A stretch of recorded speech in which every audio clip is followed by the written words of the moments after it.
નમસ્તે વિદ્યાર્થી મિત્રો, આજે આપણે જોવાના છીએ register start induction run single phase induction motor. Induction મોટરના જે મેઇન બે ટાઈપ છે કે જેનાથી આપણે મોટરને સેલ્ફ સ્ટાર્ટિંગ બનાવીએ છીએ. કારણ કે આપણને ખબર છે કે સિંગલ ફેઝ ઇન્ડક્શન મોટર કોઈ દિવસ સેલ્ફ સ્ટાર્ટિંગ હોતી નથી. એટલા માટે એને સેલ્ફ સ્ટાર્ટિંગ કરવા માટે આપણે બે મેથડ યુઝ કરીએ છીએ, શેડેડ પોલ અને સ્પ્લિટ ફેઝ. એમાં split phase type of induction મોટરની અંદર આજે આપણે એક ટાઈપ જોઈ રહ્યા છીએ, જે છે register start induction run. Split phase એટલે શું અને સ્પ્લિટ ફેઝ શું કામ કરવો પડે? કારણ કે આપણને ખબર છે કે મોટરને જો ફરવું હોય તો કમ્પલસરી બે ફેઝની જરૂર પડે. 2 ફેઝ અને 3 ફેઝ સપ્લાયથી જ રોટેટિંગ મેગ્નેટિક ફિલ્ડ પ્રોડ્યુસ થાય છે, જ્યારે આપણી પાસે ખાલી સિંગલ ફેઝ સપ્લાય છે. એટલે આ જે સિંગલ ફેઝ સપ્લાય છે એને આપણે બે ભાગમાં ડિવાઈડ કરીએ, એટલે કે સ્પ્લિટ કરીએ, તો તમે સ્પ્લિટ ફેઝની મદદથી રોટેટિંગ મેગ્નેટિક ફિલ્ડ ડેવલપ કરો છો. અને આ સ્પ્લિટ ફેઝ કરવા માટે જ્યારે તમે રેઝિસ્ટન્સ યુઝ કરો છો ત્યારે એ મોટરનું નામ પડે છે આપણે રેજિસ્ટર સ્ટાર્ટ. કારણ કે આની અંદર સ્પ્લિટ ફેઝના બધા જ મોટર, જેટલા પણ ટાઈપની મોટર છે, બધામાં બે વસ્તુ ખાસ હશે. એક હશે એનું સ્ટાર્ટિંગ વાઇન્ડિંગ, કે જે ઓક્ઝિલરી વાઇન્ડિંગ તરીકે પણ ઓળખાય છે. ઓક્ઝિલરી એટલે કે સહાયક. તો શેમાં સહાય કરે છે? તો કે મોટરને સ્ટાર્ટ થવામાં સહાય કરતું જે વાઇન્ડિંગ છે એને આપણે સ્ટાર્ટિંગ વાઇન્ડિંગ અથવા તો ઓક્ઝિલરી વાઇન્ડિંગ તરીકે ઓળખીએ છીએ. બીજું છે રનિંગ વાઇન્ડિંગ અથવા તો મેઇન વાઇન્ડિંગ. એટલે કે મોટરની રનિંગ કન્ડિશન દરમિયાન પણ જે વાઇન્ડિંગ મોટરની અંદર પ્રેઝન્ટ રહે છે એને આપણે મેઇન વાઇન્ડિંગ કહીએ છીએ અથવા રનિંગ વાઇન્ડિંગ કહીએ છીએ. સ્ટાર્ટિંગ વાઇન્ડિંગ ફક્ત મોટરને સ્ટાર્ટ કરવામાં જ હેલ્પ કરે છે. અને register start induction run motor એટલે કે આપણે સ્ટાર્ટિંગ કન્ડિશનની અંદર રેઝિસ્ટન્સ યુઝ કરશું. સ્પ્લિટ ફેઝમાં આપણને ખબર છે કે બે વાઇન્ડિંગ છે, તો બંને વાઇન્ડિંગને એકબીજાથી આપણે 90 ડિગ્રી ઉપર પ્લેસ કરશું સ્ટેટરની અંદર. અને ત્યારબાદ એની કન્ડિશન કઈ રીતે હશે? બંને પેરેલલમાં છે, એટલે કે મેઇન વાઇન્ડિંગની પેરેલલમાં તમારી સ્ટાર્ટિંગ વાઇન્ડિંગ છે. તો શું પેરેલલ કરવાથી આપણને જે સ્પ્લિટ ફેઝ છે થઈ જશે? ના, તો મારે કંઈક અરેન્જમેન્ટ કરવી પડશે. તો શું અરેન્જમેન્ટ હું કરીશ? તો કે જે હું મેઇન વાઇન્ડિંગ લઉં છું એની અંદર હું ઇન્ડક્ટન્સ વધારે રાખીશ, અને હું પ્યોર બને એટલી ઇન્ડક્ટિવ બનાવવા ટ્રાય કરીશ, અને એનો જે રેઝિસ્ટન્સ છે એને ઓછો રાખીશ. હવે તમને ખ્યાલ છે કે જ્યારે પણ તમે ઇન્ડક્ટર લો ત્યારે પ્યોર ઇન્ડક્ટરની અંદર વોલ્ટેજ અને કરંટ વચ્ચે કેટલો એંગલ બને છે? તો કે 90 ડિગ્રીનો એંગલ બને છે.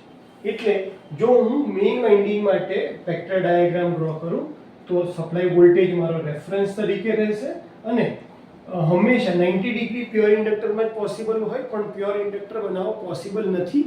પ્લસ થોડોક રેઝિસ્ટન્સ છે એટલા માટે 90 ડિગ્રી કરતાં થોડોક ઓછો એ રીતે અહીંયા આવશે તમારો કરંટ IM, જે વોલ્ટેજથી કેટલા એંગલ પાછળ હશે? તો કે 5M ના એંગલથી પાછળ હશે.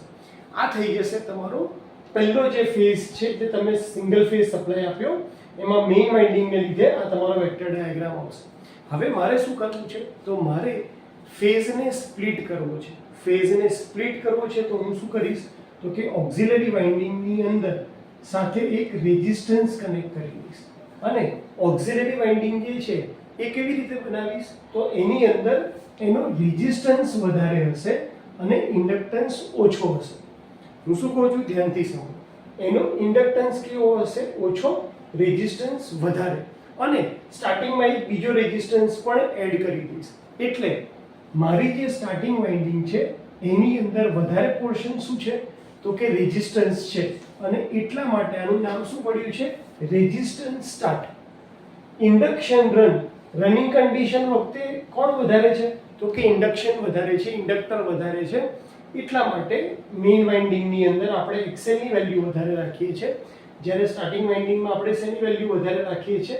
રેઝિસ્ટરની વેલ્યુ વધારે રાખીએ છીએ. એટલે સ્ટાર્ટિંગનો જે કરંટ ફ્લો થશે એની અંદર શું હશે? તો કે રેઝિસ્ટન્સમાં વોલ્ટેજ અને કરંટનો નેચર કેવો છે? બંને હંમેશા ઇન ફેઝ હોય છે. પણ થોડોક ઇન્ડક્ટર છે એટલા માટે એ થોડાક એંગલથી પાછળ પડશે. કયો? Starting current. તો વોલ્ટેજ કરતા સ્ટાર્ટિંગ કરંટ અહીંયા આ એંગલ ઉપર ϕs એંગલ ઉપર આવશે. તો થઈ ગયા આપણી પાસે બે ફેઝ Im અને Is. કેમ? કારણ કે બંને કરંટને આપણે એકબીજા કરતા ડિફરન્સ એંગલ જે બંને વચ્ચે ડિફરન્સ છે ક્રિએટ કર્યો છે, એટલે કે આપણે એક રીતે શું કરી દીધું છે, સ્પ્લિટ ફેઝ કરી દીધો છે. અને આ રીતે સ્પ્લિટ ફેઝ કરવાથી આપણને શું મળે છે, રોટેટિંગ મેગ્નેટિક ફિલ્ડ. અને એ રોટેટિંગ મેગ્નેટિક ફિલ્ડને લીધે તમારી જેમ રોટર છે, અહીંયા રોટર ડ્રો કરવાનું રહી ગયું છે, હું કરી દઉં છું અત્યારે. આ જે રોટર છે એ રોટેટિંગ મેગ્નેટિક ફિલ્ડની ડાયરેક્શનમાં રોટેટ થવા લાગે છે.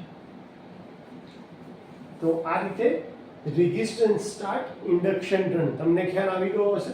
અચ્છા, એક ક્વેશ્ચન ડિસ્કશન કરવાનું રહી ગયું, સેન્ટ્રીફ્યુગલ સ્વિચ.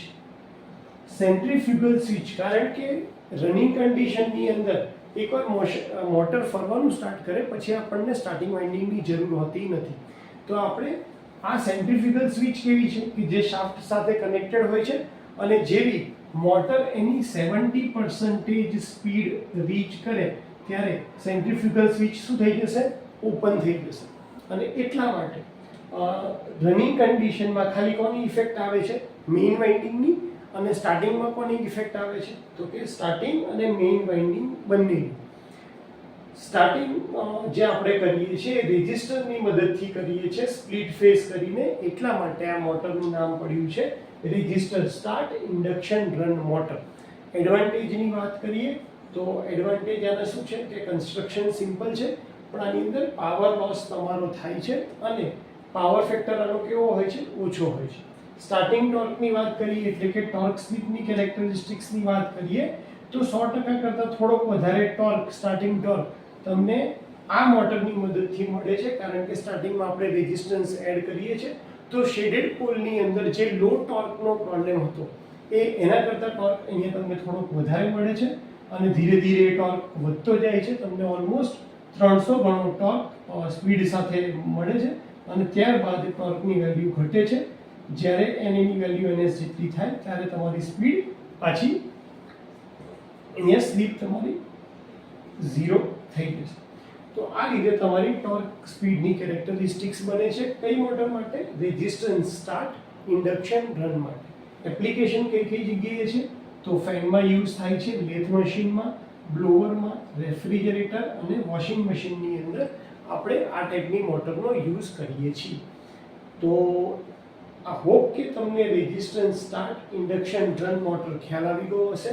કઈ રીતે આપણે સ્પ્લિટ ફેઝ કર્યો, કઈ રીતે એક વાઇન્ડિંગમાં ઇન્ડક્ટર વધારી અને એક વાઇન્ડિંગમાં રેઝિસ્ટન્સ વધારી આપણે એને resistance start induction run motor બનાવી, એ તમને ખ્યાલ આવી ગયો હશે.